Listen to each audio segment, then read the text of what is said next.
when I think about community and why it breaks down, the thing that I think is most important to think about first is what is our image of human beings. Do you know what I mean? For example, if you work all day, if I work all day at my job, to make a lot of money in order to buy all sorts of things, and if I think of myself as being a consumer, and that my only fulfillment comes from external things, then do you hear in that my image of myself is that I'm sort of an empty void.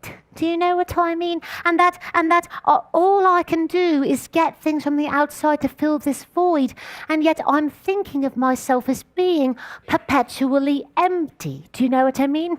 And yet, if we look at all the greatest works of art and higher learning in human history, of poetry and philosophy and science and maths, then what we see is that a human being is not an empty void, quite the contrary. The human imagination is capable of such magnificent things. Human consciousness can expand to encompass such marvelous vistas. I always wanted to be Atticus Finch. Principled, respected, compassionate. But those aren't attributes associated too often with the modern day lawyer. Instead, we have become the butt of a joke. A guy once asked me, how many lawyer jokes are there? And when I responded, millions, he said, no, there's just one. The rest are true stories. In a study from the American Psychological Association, it was reported that 27% of teens experienced extreme stress during the school year. About a half reported fatigue, and nearly a third reported skipping a meal due to stress. The effects of stress on a person have been well documented, but studies are finding that teen stress rivals that of adults.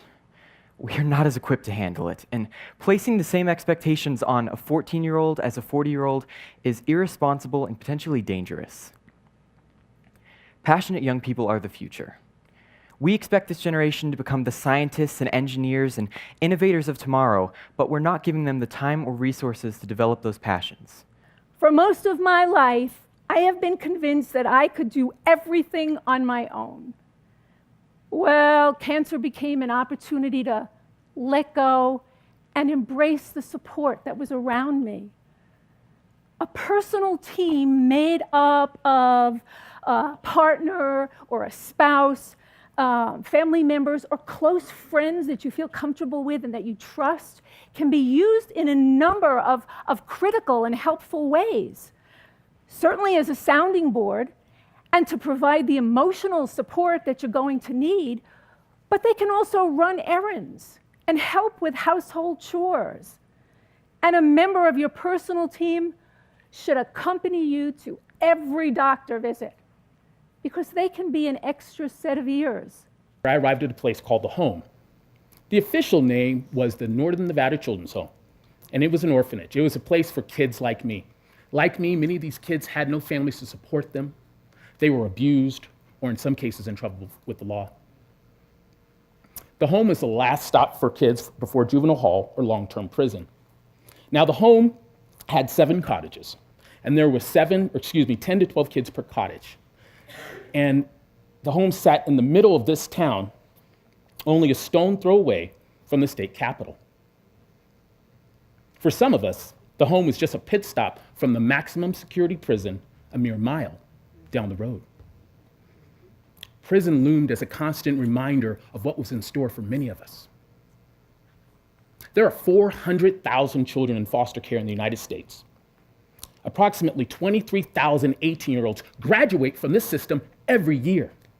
And the data that talks about what happens to these kids next is absolutely staggering. 1 in 5 will be homeless at the age of 18. 71% of girls in foster care will be pregnant at the age of 21.